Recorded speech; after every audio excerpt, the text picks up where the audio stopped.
Tudo bem, gente? Nós temos nossa escola dominical e hoje eu escolhi para trabalhar o texto de Filipenses, da carta de Paulo aos Filipenses, capítulo 4, versículo 10 a 20. Se você já teve acesso ao boletim, a pastoral é desenvolvida a partir de uma frase desse texto. Então, nós vamos estudar hoje esse texto de Filipenses 10, Filipenses 4, de 10 a 20. Então, nós vamos fazer a leitura do texto e depois nós trabalhamos a questão da estrutura dele. Então, vamos aqui para a leitura.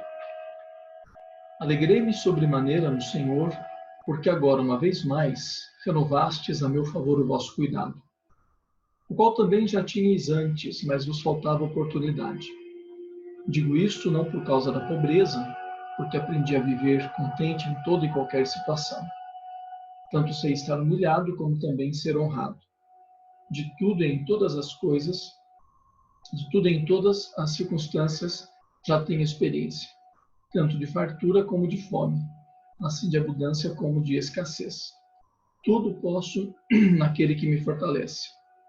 Todavia fizestes bem associando-vos na minha tribulação. E sabeis também vós, ó Filipenses, que no início do Evangelho, quando parti da Macedônia, nenhuma igreja se associou comigo no tocante a dar e receber, senão unicamente vós outros. Porque até para Tessalônica mandastes não somente uma, mas duas, o bastante para as minhas necessidades. Não que eu procure o donativo, mas o que realmente me interessa é o fruto que aumente o vosso crédito. Recebi tudo e tenho abundância. Estou suprido desde que Epafrodito me passou às mãos o que me veio de vossa parte como aroma suave, como sacrifício aceitável e aprazível a Deus. E o meu Deus, segundo a sua riqueza em glória, há de suprir em Cristo Jesus cada uma de vossas necessidades. Ora, a nosso Deus e Pai, seja a glória pelos séculos dos séculos.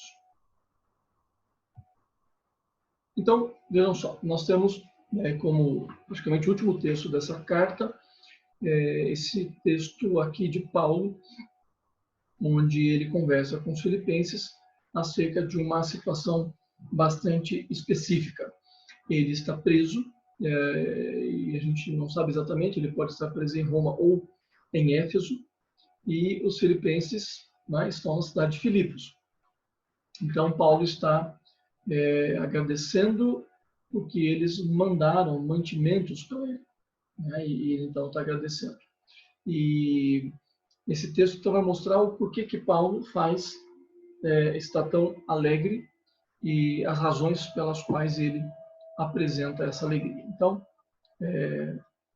nós vamos agora dar uma olhadinha no esboço do texto, a estrutura dele, para que isso fique mais claro para nós. Então, a gente diminui a tela aqui e agora vamos pegar aqui o texto, um arquivo, para a gente trabalhar o texto. Na medida que nós vamos lendo, nós vamos também observando como o texto vai se organizando. Então, vejam. Paulo está preso, capítulo 1, versículo 7, diz que ele está em algemas, como eu já disse, em Roma ou Éfeso. Então, isso deve ter se dado nos anos 50, 60, por volta disso. Qual que é o contexto anterior? Ou seja, que texto que vem antes? Vejam, acima, quando Paulo diz: finalmente, irmãos, tudo que é verdadeiro, tudo que é respeitável, tudo que é justo, puro, etc, etc, etc, seja isso que ocupe o vosso pensamento. Então, Paulo fala, no contexto anterior, de uma disciplina mental tão fundamental, tão fundamental para ele e para nós, na medida em que a gente precisa manter foco em coisas que a gente quer, que a gente precisa e tal. Mas veja que interessante, no texto que a gente estuda hoje, a gente tem digamos assim, um exemplo, uma exemplificação desse exercício mental, desse foco que Paulo tem. Ele está passando por um problema, ele resolve enfrentar esse problema a partir de um certo olhar. Ele poderia olhar a prisão de uma série de outras maneiras, como alguma coisa que o impedia de viajar, que o impedia de ter contato com os irmãos, que, enfim, limitava muito seu papel apostólico. Ele poderia pensar que, nesse sentido, ele ia ter a sua influência apostólica diminuída. Enfim, ele poderia ter olhado de várias maneiras. No entanto, ele resolve olhar a partir de uma ótica muito particular. E aí, então, o texto que nós lemos começa com essa expressão, com esse verbo, né? Alegrei-me. E ele diz mais, alegrei-me sobremaneira. Então, é o que está anotado aqui no esboço. O texto começa com uma afirmação de alegria para o Paulo. Alegrei-me. E aí ele vai dizer, porque, não obstante a circunstância na qual ele se encontra de preso e tudo mais, por que ele tem alegria? Perceba que a alegria está no versículo 10, tematizando a questão do auxílio que aqueles irmãos trouxeram para ele. Então ele diz, alegrei-me no Senhor, porque agora uma vez mais renovastes a meu favor o vosso cuidado. Então, é a questão concreta de que eles enviam auxílio e ajuda para Paulo lá em Filipos. Percebam a expressão uma vez mais. Obviamente indica que essa não foi a primeira vez. Isso vai reaparecer mais para frente, mas vai ter conexão com o versículo 14. Todavia fizestes bem associando-vos da minha tribulação. Então a gente vem aqui para a direita, no esboço, a gente começa com alegria, né? Que é o tema, né? De todo é o tema que rege a carta toda, e é o tema aqui também. E ela vai ter um bloco que vai do versículo 11 ao versículo 14. E ela começa, né, dizendo, mais uma vez, os filipenses atenderam Paulo. E esse bloco vai terminar no 14, com Paulo, na conclusão, com Paulo dizendo que eles fizeram bem em se associar com ele. Então, a gente tem um bloco do 11 ao 14, onde Paulo fala da associação dos filipenses com ele, e ele termina dizendo, eles fizeram bem ao se associar comigo. No meio, a gente tem uma argumentação de Paulo. E percebam que aqui no meio do texto, ele vai ter uma afirmação, né, uma afirmação geral, dizendo assim, eu estou alegre porque vocês me ajudaram. Mas ele já faz questão de especificar. Olha o que ele diz, digo isso não por causa da pobreza. Então, de cara, ele já fala, eu não estou contente porque vocês mandaram dinheiro para mim, porque eu estou pobre, né? Pela pobreza que eu estou experimentando. E pobreza aqui pode ter o sentido de escassez, né? Pela falta de coisas, né? Então, não é pobreza no sentido genérico, eu sou pobre, mas é assim, puxa, eu estou precisando de um livro agora, mas eu não tenho. Nossa, essa noite vai se fazer frio, eu estou precisando de uma coberta, mas eu não tenho. É esse tipo de escassez a qual Paulo faz referência. Então, não é por causa da escassez que Paulo está dizendo. Eu não estou alegre pela escassez. E daí ele vai fazer uma argumentação aqui para trabalhar essa ideia. E ela vai ser muito bem organizada. Paulo vai fazer uma afirmação e falar de uma experiência. Fazer outra afirmação, falar da experiência. E, ao final, concluir com uma afirmação. Então, é interessante perceber, né, que esse bloco todo aqui vai se construir, esse bloco do 11 ao 14, vai se construir nessa fala. Ele fala e mostra a experiência. Ele fala e mostra a experiência. Aí ele fala e conclui o bloco. Então, vejam lá, no versículo 11, né, o que Paulo diz? Não por causa da pobreza, e aí ele diz, porque aprendi a viver contente em toda e qualquer situação. Aprendi a viver contente em toda e qualquer situação. Aprendi a viver contente, né? Pode também ter a ideia aqui de Paulo, no sentido de que ele se tornou autossuficiente. Mas não no sentido, eu não preciso de ninguém, mas autossuficiente no sentido de que, em qualquer circunstância, e ele vai especificar, Eu consigo me virar, é isso que ele está dizendo. A Bíblia, a Nova Edição Pastoral, a Bíblia Nova Edição Pastoral, ela traz uma tradução que eu acho bacana. Ela diz: aprendi a me manter com o que eu tenho. Se tenho muito, bacana. Se tenho pouco, ok, eu consigo viver assim. Então, ele está dizendo, não necessariamente que ele aprendeu a viver contente, na realidade, esse termo contente tem para lá, né? Mas ele aprendeu a se satisfazer com o que ele tem, né? Aprendeu, como diz na Bíblia, a edição pastoral, a se manter com o que tem. Ele sobrevive com o que tem. Essa é a afirmação. Aí vem a experiência. Então vejam o que vem no versículo 12, né?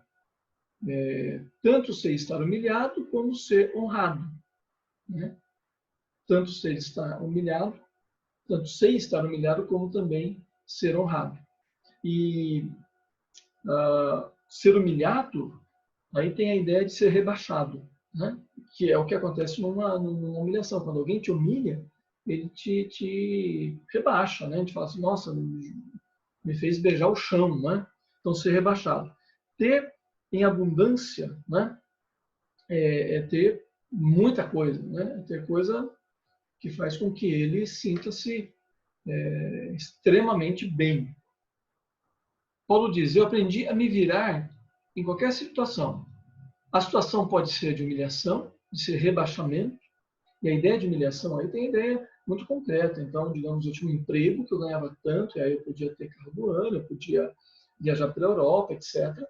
Mas, de repente, eu fui demitido, uma situação que me humilhou, e agora eu estou trabalhando num contexto onde eu tive que vender meu carro, comprar um carro usado, não consigo viajar mais, não consigo ir para restaurantes, se era o caso, né? Ser humilhado.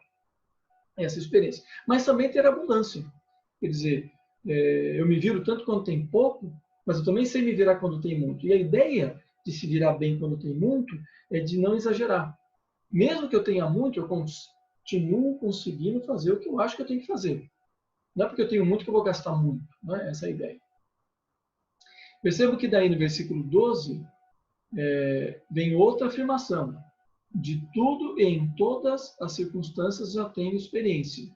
Né? É a outra afirmação. Então, a primeira é eu aprendi a viver, me virar com o que eu tenho experiência. Agora, a segunda afirmação, tenho experiência de tudo. Né? Tenho experiência de tudo. E aqui a ideia de ter experiência, assim, eu tenho sido iniciado numa série de situações que têm me ensinado um monte de coisas. É isso que Paulo está dizendo. E quando ele diz assim, ele está dizendo é um processo, né? Eu tenho sido experimentado em tudo, né? Já tenho experiência, né? O texto bíblico dá a impressão de que é um negócio do passado. Já tenho experiência. Mas a melhor tradução seria como está aqui no esboço. Tenho sido experimentado em tudo. Ou seja, é um processo contínuo. Eu tenho tido experiências onde eu sou experimentado uma vez depois da outra. E isso tem me ensinado. Né? Então, a afirmação de Paulo é: eu estou numa dinâmica de vida onde as coisas estão acontecendo e as experiências são diferentes. Eu estou experimentando de tudo quanto é a situação. E aí vem a experiência dele de novo, né? Final do versículo 12. Tanto de fartura como de fome, de abundância como de escassez. Né? Então, ele diz fartura e fome. A gente poderia pensar estar saciado, né? Quer dizer, nossa, aquela coisa quando você come, aquele almoço, né? Almoço de domingo, sei lá. E aí, nossa, alguém pergunta, quer mais? Fala, não cabe, né? Quer dizer, estou saciado, estou satisfeitíssimo, estou bem, estou bem. Então, é isso que Paulo diz. Eu tenho essa experiência de estar, de comer bem o que eu quero, que me dê prazer. Mas também, ele diz, de fome, né? É de passar fome. Tanto de fartura como de fome, né, diz Paulo. Tanto de abundância quanto de escassez. Né? Tanto de fartura quanto de fome. Tanto de abundância quanto de escassez. Essa é a experiência de Paulo. Ele, né, Paulo como apóstolo, que viajava, passava por N situações. E, por fim, a última afirmação que soa como conclusiva. Tudo tudo posso naquele que me fortalece. Claro que a ênfase de Paulo aqui é no aspecto negativo, da falta. Ele não está enfatizando a abundância, a fartura, os momentos em que ele foi honrado. Claro que na cadeia, o que está falando mais alto é a situação ruim, a experiência ruim, é estar humilhado, ter fome, ter escassez. Quando Paulo então diz tudo posso naquele que me fortalece, o que ele está dizendo eu tenho nas situações difíceis, né, e a ênfase é nas situações difíceis, nelas eu posso tudo. Tudo posso naquele que me fortalece. Ele, claro, não cita o nome de Deus, mas está óbvio que é Deus, que é o Senhor Jesus, e que é a presença e a assistência do Espírito Santo. A síntese de Paulo, né, nesse bloco todo eu posso tudo naquele que me fortalece. E aí ele fecha o bloco que começou no versículo 10, né, e que começa mesmo no 11, quando ele diz que não é por causa da pobreza que ele está contente, e ele explica, então, por que não é pela pobreza que ele está contente? Porque ele pode tudo em Deus. Então não é a pobreza necessariamente que é a experiência negativa que ele tem, né? Tudo posso naquele que me fortalece, ele diz, né? Tudo posso, ele está dizendo, eu sou capaz, né? Eu sou capaz de tudo a partir do que Deus me faz, né? E ser capaz de tudo, a gente volta de novo à experiência de comida, né? As situações que as pessoas passam em que elas comem coisas que elas, tempos atrás, não imaginariam que comeriam, mas, enfim, foi necessário comer, né? Então, eu sou capaz de tudo naquele que me fortalece. Também fortalece a ideia também de capacita, naquele que me capacita, porque a ideia as experiências vão ensinando e vão capacitando Paulo a ter novas experiências, né? E sempre a ênfase bastante negativa. Então, a gente volta lá para os textos, né? E a conclusão, né, disso tudo está no versículo 14. Todavia fizesses bem associando-vos à minha tribulação. Né? Quer dizer, o que Paulo está dizendo no bloco é que a questão do que falta não é central, porque ele aprendeu a viver em qualquer circunstância, mas ele diz, vocês fizeram bem em se associar a mim, vocês fizeram bem em me ajudar. Bom, explicando um pouco aqui essa flecha, né, ela quer dizer que esse processo de falar, né, de fazer uma afirmação e experiência, ele vai crescendo, né, ele é climático até chegar nessa afirmação tudo posso naquele que me fortalece. A conclusão dele, então, desse bloco apesar de eu não precisar, é isso que Paulo está dizendo, vocês fizeram bem se unindo a mim. E aí entra uma questão, quer dizer, eu não preciso, e por que vocês fizeram bem em se unir a mim? Antes de explicar, Paulo faz uma digressão, digamos assim, histórica, ao falar, né, da sua situação passada. Então, que dos versículos 15 a 17 é uma espécie de um reconhecimento dele para com os para com os filipenses, porque ele lembra que eles já ajudaram Paulo em outras situações, né? Então, Paulo está sendo muito grato e lembrando, dizendo que não é a primeira vez que vocês me ajudam, vocês já me ajudaram outros momentos. Então, Paulo está sendo aqui, digamos assim, muito justo ao reconhecer a ajuda daqueles irmãos. E isso explica, lá no versículo 10, uma vez mais. Lembra? Eu falei logo no começo. Paulo diz, alegrei-me uma vez mais. Então, não era a primeira vez. E aí, então, o versículo 15 em diante vai explicar, né? No início do Evangelho, quando eu saí da Macedônia, ninguém me ajudou senão vocês. Então, vocês me ajudaram. Então, aqui é a explicação de uma vez mais, né? A lembrança de que Paulo foi ajudado por eles. E vejam, ajudado em que nenhuma igreja, diz Paulo, se associou comigo no tocante a dar e receber, né? Dar e receber. Então é isso que está sendo indicado aqui no esboço. Dar e receber. Em qual sentido? Né? No sentido dos filipenses que dão e recebem, ou no sentido de que eles dão e que Paulo recebe, né? Ou até no sentido de que Paulo recebe, mas dá alguma coisa. Qual é o sentido de dar e receber? Lembrando que essa é uma linguagem econômica, né? Uma linguagem de comércio, de dar, de pagar, né? de fazer negociações É pagar um negócio e receber aquilo que você comprou, né? Então, Paulo agora vai esclarecer. Ele diz, né, no versículo 17, não que eu procure o donativo, né? Então, de novo, lá em cima, lembra o que ele falou? Eu estou alegre porque vocês me ajudaram, não por causa da questão da pobreza. De novo, ele fala, em outras palavras, isso. Não que eu procure o dinheiro, não que eu procure bens materiais, não é isso que eu quero de vocês, né? Então, esse é um esclarecimento que Paulo faz. Ele não procura ajuda material. Se não é isso, o que é então? Ele explica. A necessidade de Paulo é uma oportunidade para que os filipenses cresçam espiritualmente. É isso que ele está dizendo.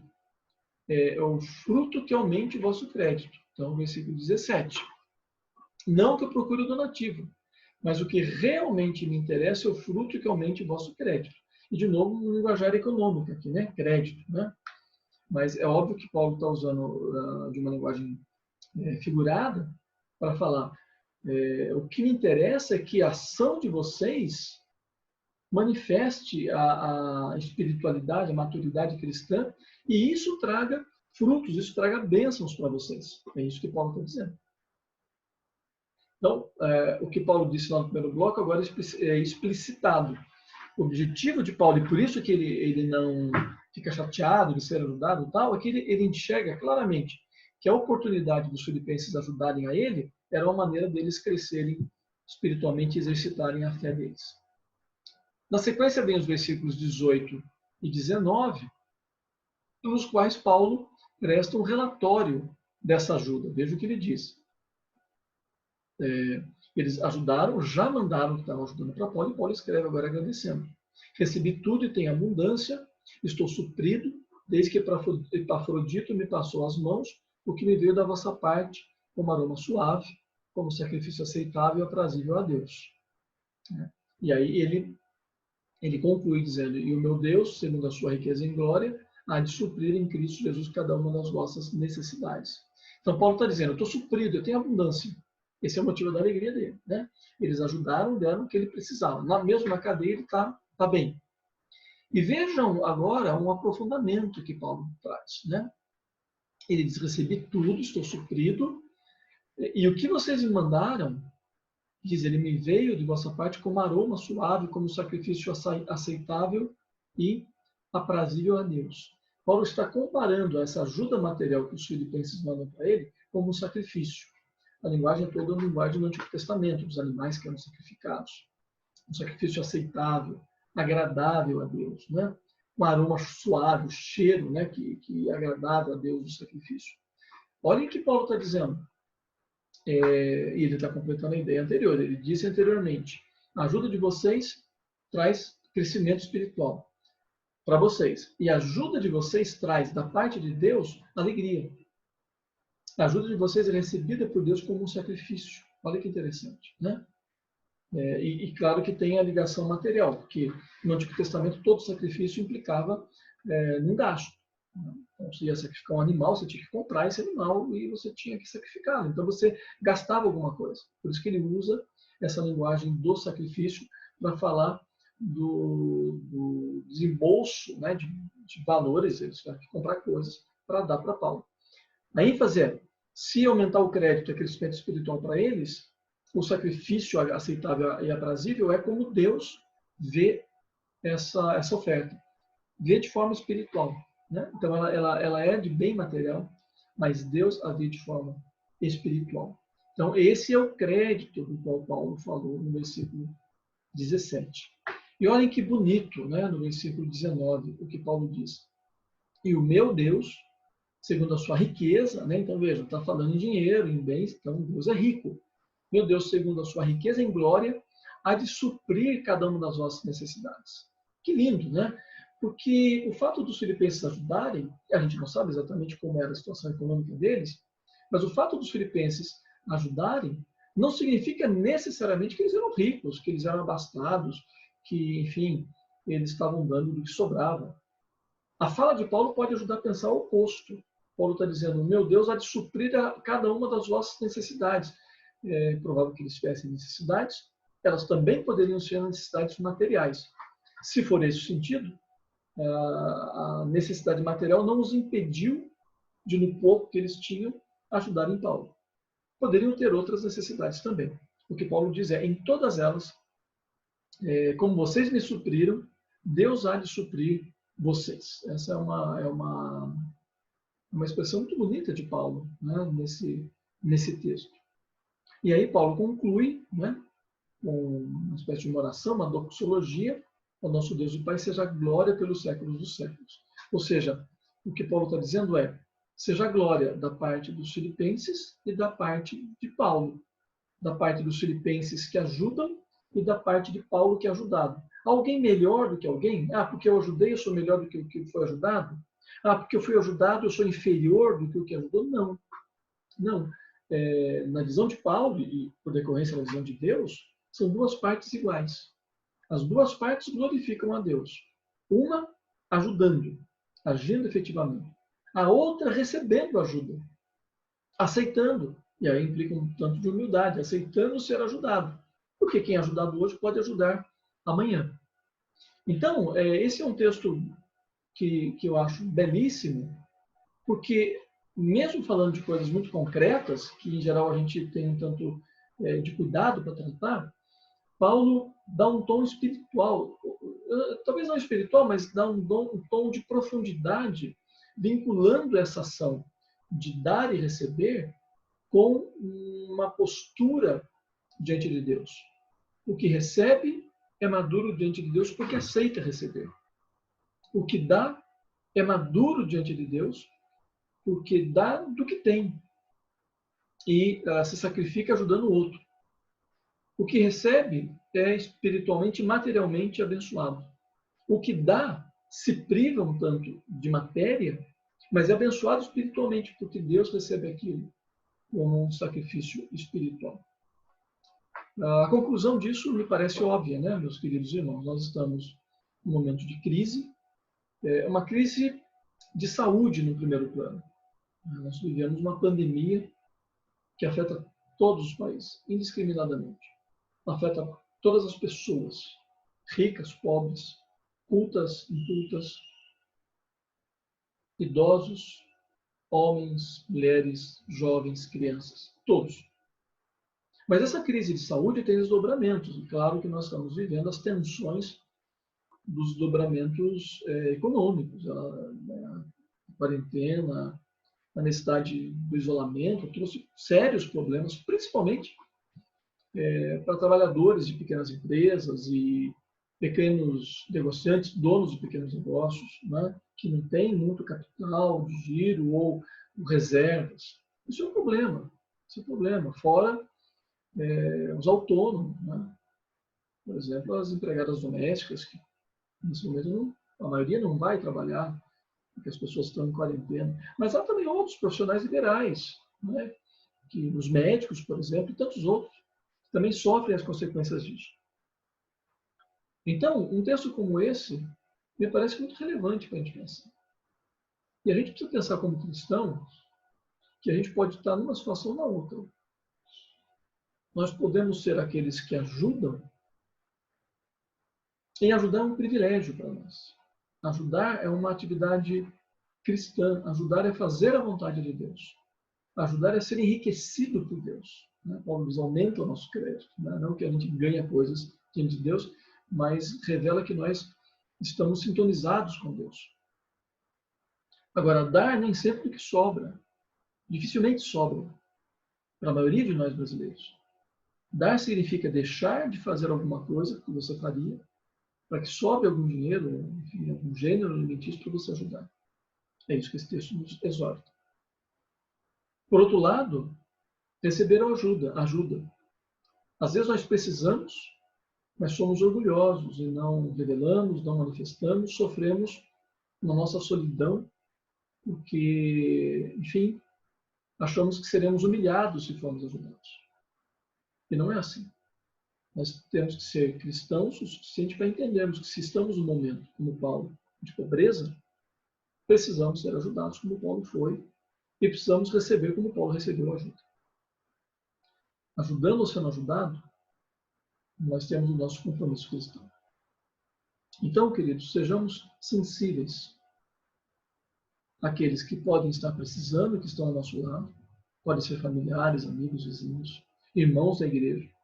A nossa luta diaconal tem trabalhado muito, muito mesmo. Talvez vocês não estão vendo, mas nós do Conselho temos visto, temos apoiado e queremos dar uma palavra de reconhecimento e de gratidão por aquilo que eles têm feito, sendo o braço e a mão de Deus nesse momento, para aqueles que precisam. Mas se você, meu irmão, está numa situação que precisa, não se sinta humilhado nem rebaixado. Permita que a gente saiba que você precisa. Ou se você sabe de gente que precisa, permita que nós saibamos, para que nós possamos ajudar. Se você ajuda, isso é bênção de Deus. Se você é ajudado, isso também é bênção de Deus. Que Deus o abençoe e um bom domingo. Logo mais estaremos juntos à noite no culto. Deus abençoe, meu irmão.